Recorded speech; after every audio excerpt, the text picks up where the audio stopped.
नमस्कार दोस्तों, आज एक नया वीडियो हम लेकर आए हैं। आज का वीडियो जो सेंटर्ड होगा वो ये होगा कि हमारी जो रोज़मर्रा की ज़िंदगी होती है, रोज़मर्रा का जीवन होता है, उसको हम थोड़ा सा उस पे विल पे अटेंशन, हम ध्यान देंगे कि क्या है उसमें, हम क्या जीते हैं उन 24 घंटों में। इसका ख्याल मुझे ऐसे आया कि आप कई जगह देखे होंगे, मैंने बहुत पहले ही पढ़ा था पहली बार, कि life is not to be analysed. आप जीवन की का ज़्यादा विश्लेषण मत करिए, उसको जीजिए, मतलब जिए। पता नहीं क्या बोलेंगे, लिव इट, इंग्लिश में ये बोलना चाह रहा हूँ मैं कि लाइफ को जियो, उसको ज़्यादा एनालाइज मत करो। लेकिन अगर आप अध्यात्म में घुसेंगे, थोड़ा सा उस पथ पर आगे बढ़ेंगे, तो आपको पता चलेगा कि सबसे पहले तो आपको एनालाइज ही करना पड़ेगा।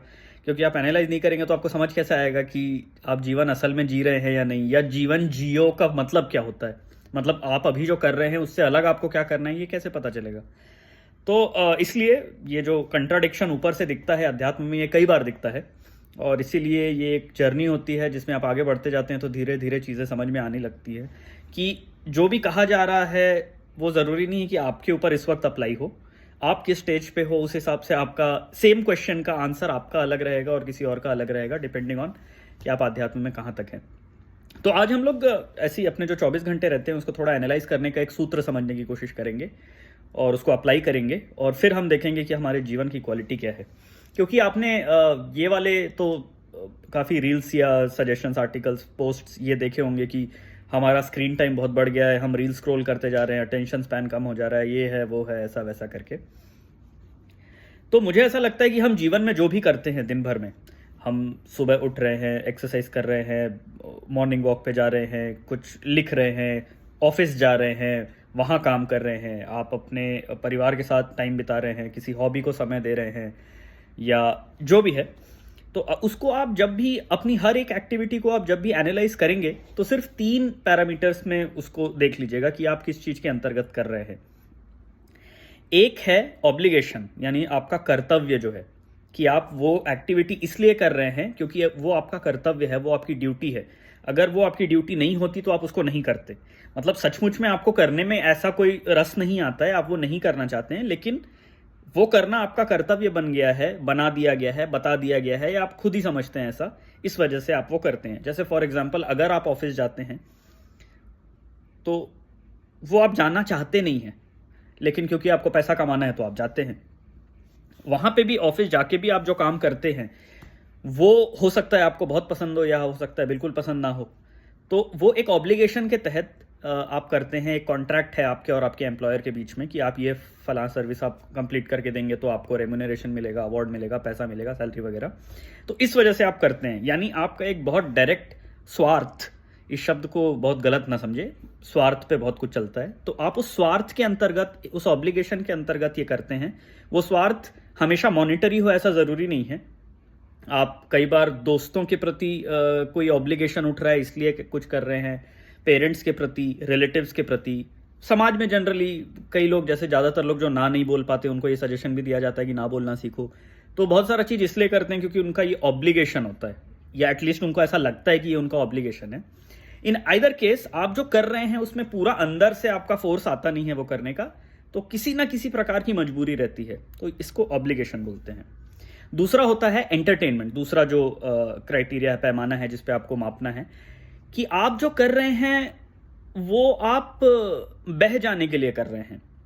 रील स्क्रॉल करना नेटफ्लिक्स पे, या जियो हॉटस्टार, अमेजॉन, जो भी है, मतलब आप क्या जो भी ओटीटी, यूट्यूब वगैरह यूज़ करते होंगे, वो आप जो कर रहे हैं और समय काट लेने के लिए वो आप कर रहे हैं, वो असल में आपको उससे भी वैसा प्यार नहीं होता, इसीलिए बिंज वॉचिंग का है। नहीं तो आपको लगता है कि 5-5, 6-6, 7-7 घंटे तक कोई कुछ देखना चाहता है।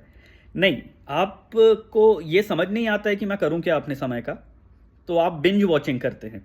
तो एंटरटेनमेंट एक बहुत दूसरा, ये जो दूसरा क्राइटेरिया मैं बता रहा हूँ, ये भी आप देखिए कि आप अपने दिन भर की एक्टिविटीज़ में 24 घंटे में जितना कार्य आप करते हैं जो एंटरटेनमेंट के लिए करते हैं, उसमें सिर्फ आपको मनोरंजन चाहिए, आपका कोई एलिवेशन या आनंद, एक खुशी, एक जो होता है, वैसी कुछ नहीं आ रही है। क्योंकि एक बार मैं सुना था कि एक रूल एक व्यक्ति ने अपनाया कि जब तक मैं जैसे उसको आदत थी खाना खाते हुए टीवी देखने की, हम में से कई लोगों को होती है, तो उसने ये किया कि जब तक मेरे को ये तय नहीं होता कि मैं क्या देखूंगा, मतलब टीवी ऑन करने से पहले वो अपने आप से पूछता है कि क्या मुझे पता है, do I know what I am going to watch, मैं क्या देखने वाला हूँ। और अगर उसका जवाब उसको नहीं पता होता तो वो टीवी चालू नहीं करता है। इसका मतलब है कि वो जबरदस्ती अपने आप को उस एंटरटेनमेंट में ढकेल रहा था, और ये आपका समय बर्बाद हो जाने का सबसे आसान और कारगर तरीका होता है, और हम लोग इसी में धंसते चले जाते हैं। तो बहुत ध्यान से देखिए, क्योंकि मुझे नहीं लगता कि एक व्यक्ति जो सचमुच में एक अच्छा जीवन जी रहा है, वो उसमें रस ले रहा है, जिन चीज़ों में वो कर रहा है, पैशनेट है थोड़ा, उसको बहुत ज़्यादा एंटरटेनमेंट की ज़रूरत होती नहीं है, क्योंकि उसका ब्रेन इतना डिप्रेस्ड, डैमेज्ड, फ्राइड रहता नहीं है कि उसको बहुत ज़्यादा एंटरटेनमेंट लगे। इसलिए कहते हैं कि आपका दिन में आधा 1 घंटा 2 घंटा टोटल स्क्रीन टाइम अगर हो जाता है तो हो जाता है। स्क्रीन टाइम में सिर्फ मतलब एंटरटेनमेंट वाले के लिए बोल रहा हूँ, हो सकता है आपके स्क्रीन टाइम आपका काम होता हो, तो वो दैट डज नॉट काउंट। तो हमारे 2 क्राइटेरिया हो गए हैं। सबसे पहला क्राइटेरिया था ऑब्लिगेशन, जो आपका कर्तव्य, आपकी मजबूरी है। दूसरा है एंटरटेनमेंट, यानी आपका जो मनोरंजन है। अब आते हैं तीसरे और सबसे महत्वपूर्ण पैमाने पर, क्राइटेरियन पे। तीसरा क्राइटेरियन है लव, प्रेम। यानी आप जो भी कर रहे हैं वो प्रेम से कर रहे हैं, वो अंदर से आ रहा है, वो बिल्कुल उसके लिए किसी को आपको धक्का देने की जरूरत नहीं है, फोर्स करने की जरूरत नहीं है, आपको मोटिवेशन की जरूरत नहीं है, किसी चीज की जरूरत नहीं है। बल्कि अगर आपको कोई वो करने से रोकेगा तो आप दुखी हो जाएंगे, तो आप डिप्रेस्ड हो जाएंगे। और कई बार ऐसा, इसका एक और अच्छा जो पार्ट होता है वो ये होता है कि आपको जरूरी नहीं कि उसमें से डायरेक्ट कुछ मिल रहा है। फॉर एग्जाम्पल, जैसे बचपन में हम लोग क्रिकेट खेलते थे, तो हम खेलते थे जाके, भले हम जीतते थे हारते थे, कभी अच्छा बुरा लगते रहता था, लेकिन वो अच्छा बुरा लगने से हमको कभी ये नहीं लगा कि हम क्रिकेट ना खेलें। क्रिकेट तो हम खेलने जाएंगे चाहे हम 10 दिन लगातार हार जाएं। तो उन निष्कामता की जो बात होती है भगवत गीता में, आपने कई बार सुना होगा कि रिजल्ट से अपने आप को मत अटैच करो, डिटैच्ड रहो, तो वो प्रेम से आता है। तो ये बहुत बड़ा फैक्टर होता है, क्योंकि आपके जीवन में, आपके उन 24 घंटों में, दिनचर्या में, आप जितना काम प्रेम से करते हैं, अंदर से करते हैं, आपका मतलब आउटर और इनर सेल्फ अलाइंड रहता है एक ही डायरेक्शन में, उतना आपका जीवन शांतिपूर्ण होता है, उतना आपके जीवन में जॉय यानी आनंद होता है, और उतना फुलफिलिंग लाइफ आप जीते हैं।